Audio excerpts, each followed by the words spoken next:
تیسرا چکر لگائیں گے تو آج جی کوئی میلہ ہے، آج فلاں ہے، آج یہ اور آج معاملات ہمارے اس طرح لٹکتے ہیں کہ آن لائن سسٹم کا نام بھی ہم لیتے ہیں لیکن اس سسٹم کے ذریعے بھی کام نہیں ہو رہا. ہمارے تعلیمی مسائل جہاں تک ہیں ان مسائل کی میں کیا بات کروں. آپ مان لیجئے کہ یونیورسٹی کی سطح تک کوئی پالیسیز نہیں چل رہی جن کو قابل قبول سمجھا جائے. جو پالیسی چل رہی ہیں وہ قابل عمل نہیں ہے. اسی طرح ہمارا نصاب، تعلیمی نصاب، وہ 10 سال پہلے کبھی بنتا ہے اور پھر زائد المیعاد ہو جاتا ہے. ہم اسی کو پڑھے جاتے ہیں، اسی کو پڑھائے جاتے ہیں. یعنی ہمارے تعلیمی اداروں میں اساتذہ کو، ہمارے پروفیسرز کو، ان کو جدید نظام کے مطابق ٹریننگ دینے کا کوئی بندوبست سب ہوتا ہی نہیں ہے. کوئی ٹریننگ نہیں ہوتی. میں نے ایک دفعہ پہلے بھی یہ بات کی تھی کہ کالج کی سطح پر میں نے 40 سال خدمات انجام دی ہیں. میں لیکچرر کے طور پر 79 میں گورنمنٹ کا میں ملازم وظیفہ خار ہوا تھا اور میں جا کے پھر ریٹائر ہوا چیئرمین کی حیثیت سے. لیکن اس سارے عرصے میں ایک دفعہ صرف مجھے مالیات کی 5 دن کی ٹریننگ دی گئی. نصاب سے متعلق کوئی ٹریننگ نہیں، کوئی کچھ نہیں. تو وہ چل رہا ہے. اب ہمارے نوجوانوں کو ایک اور ٹرک کی بتی کے پیچھے لگا دیا، اسے کہتے ہیں جی بی ایس پروگرام. اب وہ بی ایس بچے کر رہے ہیں، انہیں یہ پتہ نہیں لگتا کہ نصاب کب ہے، کیسا ہے. کوئی ٹائم ٹیبل نہیں ہوتا، کوئی ان کا اسکیجول نہیں ہوتا. بہت دن زکیہ یونیورسٹی کا امتحان وہ ایک سیمسٹر 8 9 10 ماہ پر مشتمل ہوتا ہے. بچے پریشان ہیں. بچیاں 8 سیمسٹر کے لیے آ جاتی ہیں کیونکہ B A B S C ختم ہو گیا.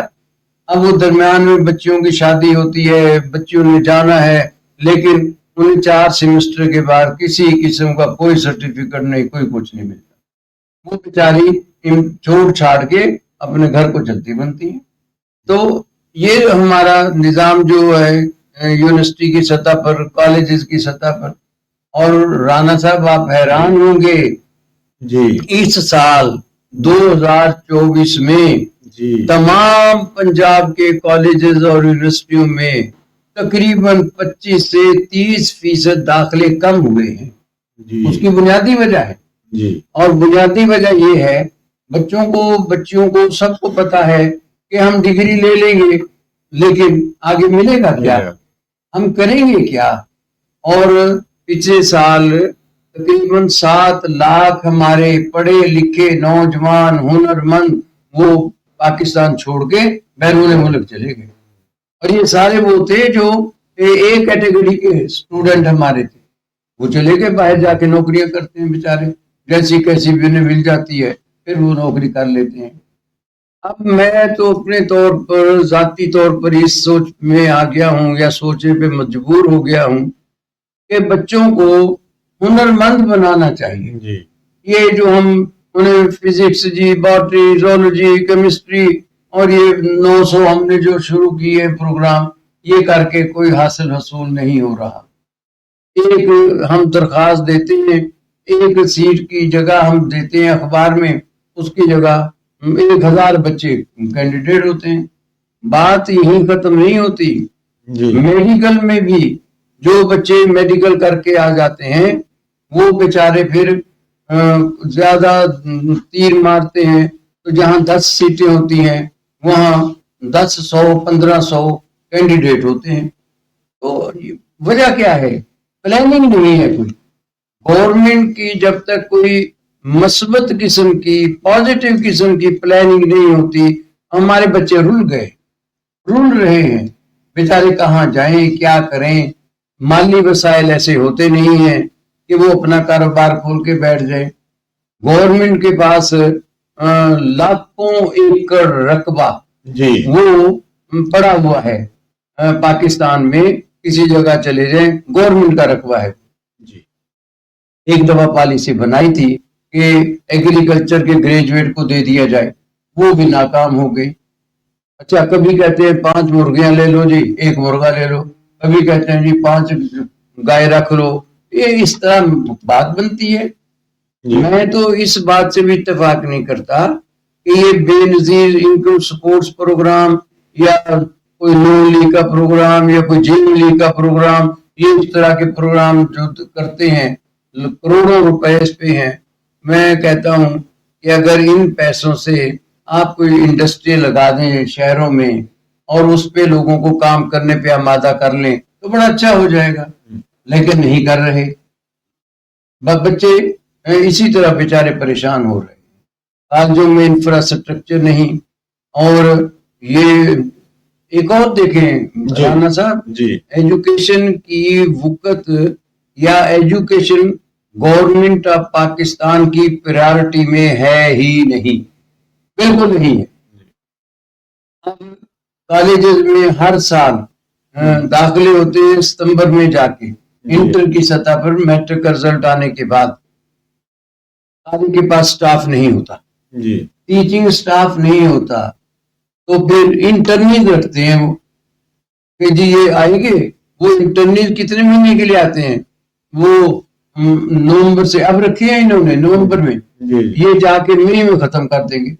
6 مہینے کے لیے انہوں نے جو 2-4 ہزار 5 ہزار پنجاب میں رکھے ہیں، وہ نہ ان کو سیکورٹی ہے اپنی نوکری کی، نہ ان کو سیکورٹی ہے آگے مستقبل کی. کون پڑھائے گا اور کیا پڑھائے گا؟ جہاں کہیں انگریزی کی ضرورت ہے وہاں فارسی والے ہیں، جہاں فارسی والے ہیں وہاں انگریزی والے ہیں. اور ایک بات تو میں روزانہ آج کل اخباروں میں پڑھ رہا ہوں کہ فیمیل مرد کالجوں میں بھیجی جا رہی ہے، وہ وہاں مردانہ کالجوں میں جا کے پڑھا رہی ہیں اور مردانہ کالج میں سیٹیں خالی پڑی ہوئی ہیں. تو ہمارا تعلیمی نظام کسی پالیسی کے تحت نہیں ہے. جی بہت اچھی آپ نے گفتگو کی ہے سر. اب یہی میں آپ سے یہی پوچھنا چاہتا ہوں سر کہ ہمارا یہ تعلیمی نظام جو ہے یہ کیسے بہتر ہو سکتا ہے کہ ہمارے عوام کے جو بچے ہیں، ہمارے بچے جو ہیں وہ اس تعلیم جیسے زیور سے آراستہ ہو سکیں. اس میں سر یہ کیا بہتری آنی چاہیے، کیسے آنی چاہیے؟ میں گزارش کروں رانا صاحب کہ گورنمنٹ کے پاس کوئی اس قسم کا ادارہ نہیں ہے جس کے پاس یہ ڈیٹا موجود ہو کہ ہمیں کون سے شعبے میں کتنے لوگ آگے چاہیے. کوئی نہیں ہے ہمارے پاس ایسا شعبہ. یہاں جس کا جی چاہتا ہے وہ اردو میں داخلہ لے لیتا ہے اپنی مرضی سے، جس کا جی چاہتا ہے وہ فارسی میں داخلہ لے گا، جس کا جی چاہے گا فزکس میں، کیمسٹری میں، باٹنی میں، آئی ٹی میں، کمپیوٹر میں. گورنمنٹ نہیں گائیڈ لائن تیار کر رہی کہ بچے اس کو دیکھیں کہ ہماری ضرورت کہاں پڑ سکتی ہے. ہم کون سا شعبہ اختیار کریں جہاں سے ہمیں روزگار کے بہتر ذرائع میسر آئیں، ہمیں روزگار میسر ہو جائے. انڈسٹریز کو بڑھانا چاہیے، ہمیں لائیو سٹاک کا کام زیادہ کرنا چاہیے. یعنی ایجوکیشن میں یہ ایجوکیشن جو ہے وہ ٹیکنیکل ایجوکیشن یعنی یہ فنی ایجوکیشن آنی چاہیے. فنی ایجوکیشن بالکل اس وقت جو ضرورت ہے وہ ہمارے پاس فنی ایجوکیشن کی، ٹیکنیکل ایجوکیشن کی ضرورت ہے. یہ تھیوریٹیکل جو کچھ چیزیں ہم پڑھ رہے ہیں نا، پڑھ کے بس اللہ اللہ. اور میرے پاس ڈیٹا بہت سا موجود ہے کہ پرائیویٹ ادارے جو بی ایس کرواتے ہیں سارے پنجاب میں، وہ بی ایس کرواتے ہیں اور اس میں ایم فل کی شرط ہے ٹیچروں کے لیے. ایم فل اس میں بچے آتے ہیں، ان کو تنخواہ کتنی دی جاتی ہے؟ ایم فل ہیں جنہوں نے 18 سال ایجوکیشن لی ہے ان بیچاروں کو 30,000 35,000 25,000 یہ تنخواہ دی جاتی ہے. انہوں نے رکشے پہ آنا بھی ہے، جانا بھی ہے، ٹائم بھی دینا ہے. تو گورنمنٹ کے پاس تو کوئی پالیسی نہیں. پھر گورنمنٹ کے اپنے اداروں میں ٹیچروں کی کمی ہے. اب پرائمری سے لے کر ہائی اسکولوں تک ایک عرصہ ہو گیا میرا خیال ہے کوئی اپوائنٹمنٹ نہیں ہوئی، کچھ بھی نہیں ہے. ہم نے کلرک پیدا کرنے ہیں کیا؟ گورنمنٹ کیا چاہتی ہے کہ بس دفتر بناؤ اور کلرک رکھو، دفتر بناؤ اور کلرک رکھو. یہاں میں نے ایم فل بچوں کو سپاہی کا انٹرویو دیتے دیکھا ہے، ایم فل کے بچوں. اور اسی طرح باقی آپ چلے جائیں جہاں کہیں بھی چلے جائیں، وہاں میں نے ابھی VTI لیا کا ایک وزٹ کیا تھا، جی وہاں میٹرک پاس بچے وہ ٹریننگ لے رہے تھے کمپیوٹر پہ کمپوزنگ کی، ٹائپنگ وغیرہ کی. جی میں نے جب پتا کیا کہ آپ کی کوالیفیکیشن کیا ہے، اس میں مجھے BS ڈگری ہولڈر لڑکے اور لڑکیاں ملی، اس لیے کہ وہ جا کے اپنا گھر پہ کوئی کام کاج کر سکتے. گورنمنٹ سے توقع ہی ختم ہو گئی. کوئی توقع نہیں ہے کہ گورنمنٹ عوام کی خاطر کوئی طویل المدتی منصوبے بنائے گی. کہہ دیا جی ہم کمپیوٹر دے دیں گے، چلو جی کمپیوٹر دے دیا تو کیا کر لیں گے، آپ لیپ ٹاپ دے دیں گے تو کیا ہو جائے گا. یہ باتیں ہیں تھوڑے تھوڑے وقت کے لیے، یعنی اپنی سیاست کا ڈھول بجانے کے لیے، اپنی ناموری کے لیے صرف. جی ورنہ جو مستقل طور پر کام کرنے والے ہیں، اور وہ مستقل طور پر کام یہی ہو سکتا ہے کہ گریجویٹ جتنے بھی ہوں ان کو پاکستان میں کھپانے کا بندوبست کرے گورنمنٹ. جی اور کیسے کرے؟ ان کے اپنے پروٹوکول پہ 30 گاڑیاں چلیں گی. میں کسی ایک کی بات نہیں کر رہا، سارے پاکستان کے حکمرانوں کی بات کر رہا ہوں. ان کے پروٹوکول کی گاڑیاں چلیں گی، ان کے لمبے چوڑے دفاتر ہوں گے، ان کے تک کوئی رسائی آپ کی ممکن نہیں ہو سکے گی. کوئی ایک افسر حاکم وقت نکلے گا اپنے دفتر سے تو اس کے پیچھے 100 لوگ اس کو سنبھالنے والے ہوں گے. یہ کیا ہے؟ عوام کہاں جائے گی؟ حکمرانوں کی زندگی کچھ اور ہے، عوام الناس تو بیچارے کیڑے مکوڑے ہیں، معذرت کے ساتھ حشرات الارض ہیں. لوگ جھگیوں میں رہتے ہیں، سردیوں میں پاؤں سے ننگے ہیں، گرمیوں میں ان کے پاس کپڑے نہیں، سردیوں کے کپڑے نہیں. لیکن کبھی نہیں ہم نے دیکھا کہ کبھی کسی نے یہ غور بھی کیا ہو کہ عوام کے مسائل ہیں. یہ اس وقت بھی آپ پاکستان سارے کا وزٹ کر لیں تو آپ کو لاکھوں کی تعداد میں جھگیوں میں رہنے والے لوگ ملیں گے، جن پہ بارش برستی ہے، جن پہ دھوپ برستی ہے، آگ نکلتی ہے، وہ بیچارے وہیں بیٹھے ہیں. کبھی گورنمنٹ نے نہیں سوچا کہ ان کے لیے کوئی ہم اچھا بندوبست بھی کر لیں. بالکل ڈاکٹر صاحب فرما رہے تھے، بالکل صحیح ان کی بات کہ جو عام آدمی ہے، جو غریب آدمی ہے، جو پاکستان کا شہری ہے، اس کے بہت ہی گمبھیر مسائل ہیں اور ان کو حل کرنے کے لیے ارباب اختیار جو ہے ان کی جو ادھر توجہ ہے وہ بہت کم ہے. رانا صاحب میں اور ایک گزارش کروں کہ آپ کی ایگریکلچر ہے، آپ ایٹمی پاور بن چکے ہیں، اب آپ کا عام دنیا ساری میں مشہور ہے، اعلیٰ ترین ہے، لیکن آپ کا کنوں باہر کی دنیا میں نہیں جاتا، آپ کا بیر باہر کی دنیا میں نہیں جاتا، آپ کا لیمو نہیں جاتا. کیوں نہیں جاتا؟ جی بہت سے ممالک سیڈ لیس پھل پیدا کر کے باہر دیتے ہیں، سعودی عرب کو اور یا دوسرے ممالک کو. ہمارے ہاں کوئی اس طرح کا تجربہ شاید کوئی کرتا ہو تو کرتا ہو، نہیں ہو رہا. ہماری وہی روایتی قسم کی جو ایگریکلچر ہے سو وہ چل رہی ہے اور اسی پہ ہماری ایکسپورٹ تو نہ ہونے کے برابر ہے. کون سی ایکسپورٹ ہماری ہو رہی ہے؟ نہیں ہو رہی. جو ہو رہی ہے وہ بھی بہت تھوڑی سی ہو رہی ہے، اس سے ہمیں کچھ ملنے والا ہے نہیں، بس لوٹ کھسوٹ ہے. انا للہ و انا الیہ راجعون. بالکل آپ جو ہے نا آپ نے ریاستی بات کی ہے، اب اسی کو ہم کر لیتے ہیں کہ حکیم الامت علامہ محمد اقبال نے کہا تھا جلال پادشاہی ہو کہ جمہوری تماشا ہو، جی جدا ہو دین سیاست سے رہ جاتی ہے جمہوری. آپ سے یہ میں پوچھنا چاہتا ہوں کہ ہمارے اس ریاست کے اندر اب جمہوری نظام ہے، بادشاہت ہے، اسلامی نظام ہے، یہاں کون سا نظام؟ کس نے کہہ دیا آپ کو یہاں جمہوری نظام ہے اور کس نے کہہ دیا کہ اسلامی نظام ہے؟ پاکستان کا نام ہے اسلامی جمہوریہ پاکستان. جی مجھے بتا دیں آج 2024 میں کیا پاکستان کا آئین لکھنے کی حد تک اسلامی ہے؟ کیا یہ اسلامی ہے؟ نہیں ہے، اسلامی نہیں ہے. جمہوری کی بات آپ کر رہے ہیں، پاکستان میں 4 دفعہ مارشل لا لگ چکی ہیں، وہ جمہوری ہے. سکندر مرزا نے ماشاء اللہ لگائی، ایوب خان نے ماشاء اللہ لگائی، ضیاء الحق نے ماشاء اللہ لگائی، پھر ہمارے جنرل مشرف صاحب نے ماشاء اللہ لگائی. اور ایک موسیقہ خیز بات تو یہ کہ ہمارے سول جناب بھٹو صاحب نے بھی ماشاء اللہ لگائی. یہ ماشاء اللہ لگی ہیں. تو نصف ہمارا وقت جو ہے وہ ماشاء اللہ کی نظر ہوا ہے، نصف گیا جمہوریت میں.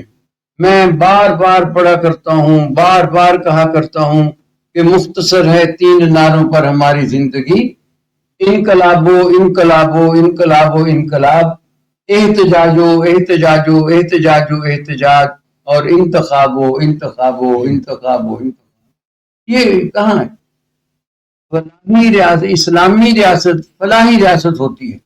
مجھے بتائیں کوئی ادارہ اس وقت، اگر ڈپٹی کمشنر صاحبہ سن رہی ہوں، ڈی پی او صاحبہ سن رہے ہوں، باقی افسران سن رہے ہوں، کیا کوئی ادارہ ڈسٹرکٹ لیا میں سارے پاکستان کی بات کر رہا ہوں، کوئی ایسا ادارہ ہے جو کسی بیوہ کی سرپرستی کر رہا ہو، جو کسی یتیم بچوں کی سرپرستی کر رہا ہو؟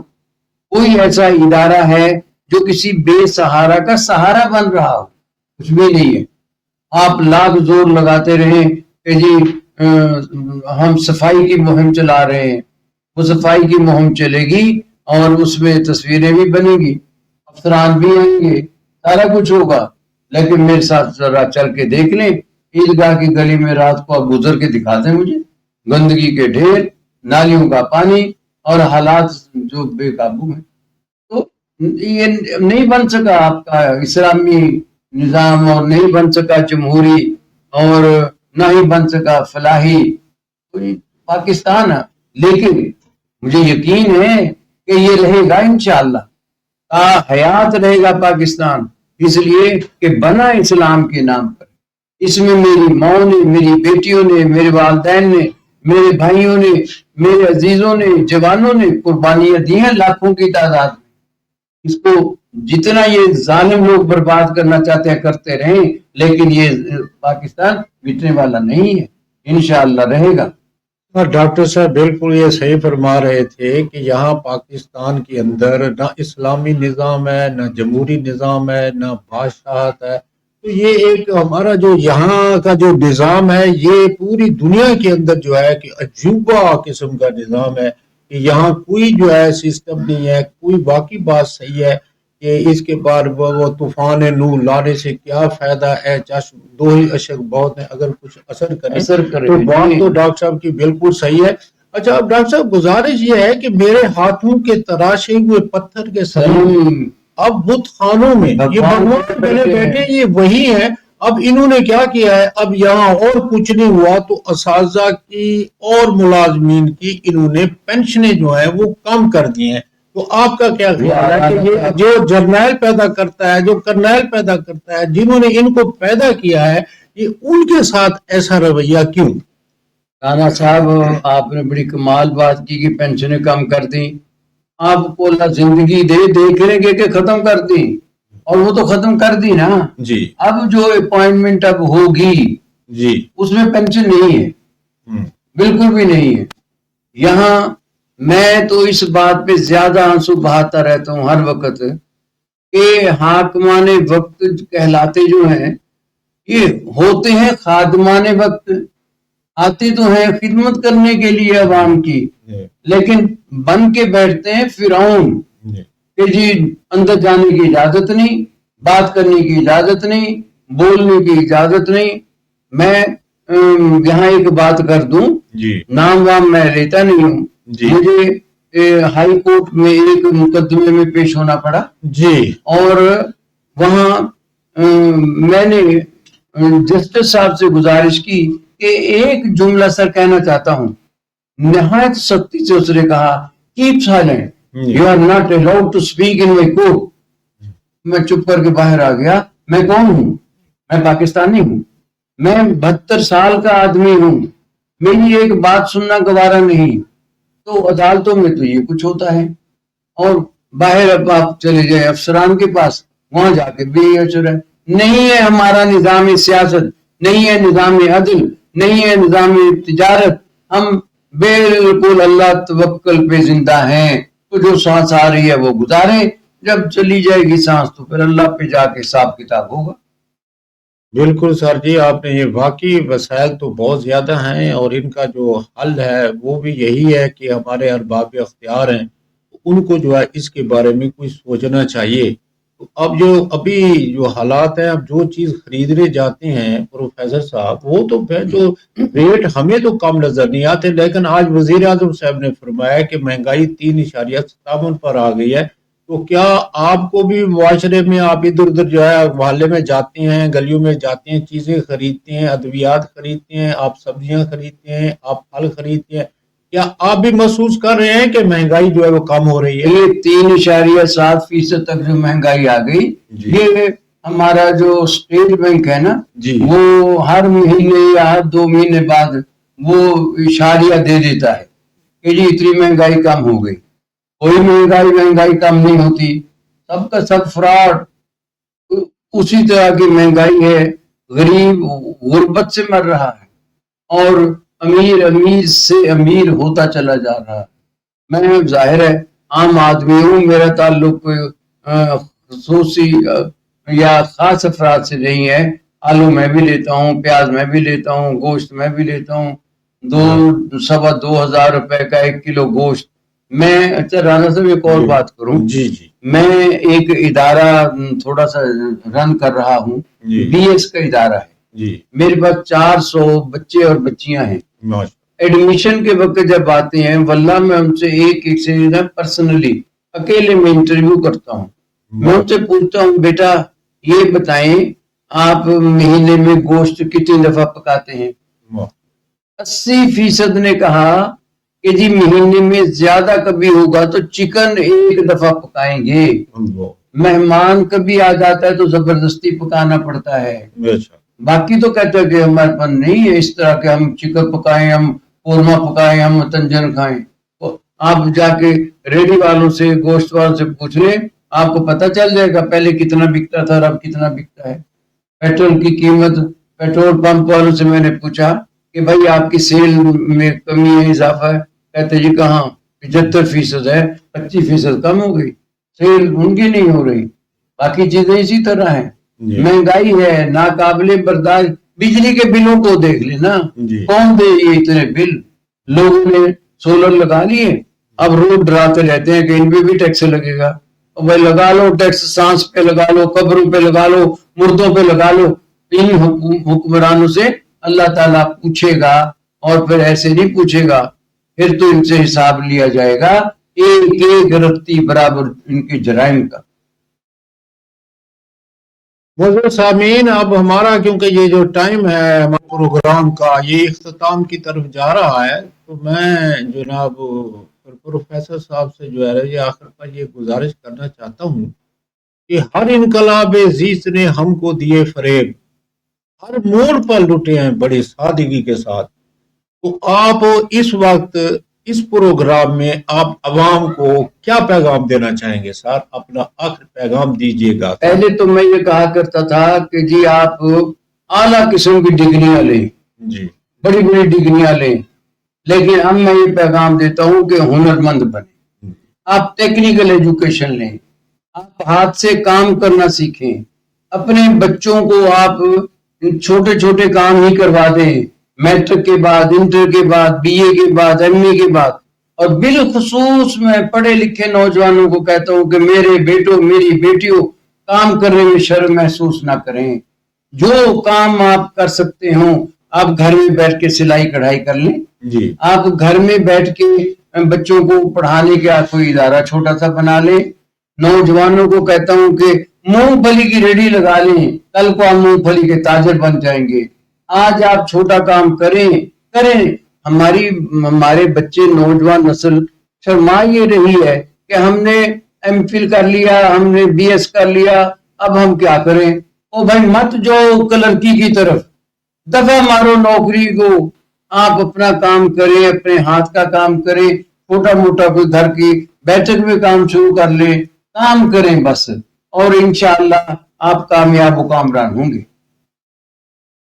یہ ڈاکٹر صاحب نے بالکل بہت اچھا پیغام دیا ہے کہ بھی ہماری جو نوجوان نسل ہے اس کو اب ٹیکنیکل تعلیم کی طرف زیادہ توجہ دینی چاہیے، فنی تعلیم کی طرف زیادہ توجہ دینی چاہیے، اور یہ جو ہے نا زیادہ سے زیادہ جو ہے عملی طور پر ہمیں جو ہے ادھر محنت کی طرف آنا چاہیے۔ جب تک یہ پریکٹیکل کام نہیں ہوگا اس وقت تک جو ہے نا پھر ہم جو ہے کامیاب نہیں ہوں گے۔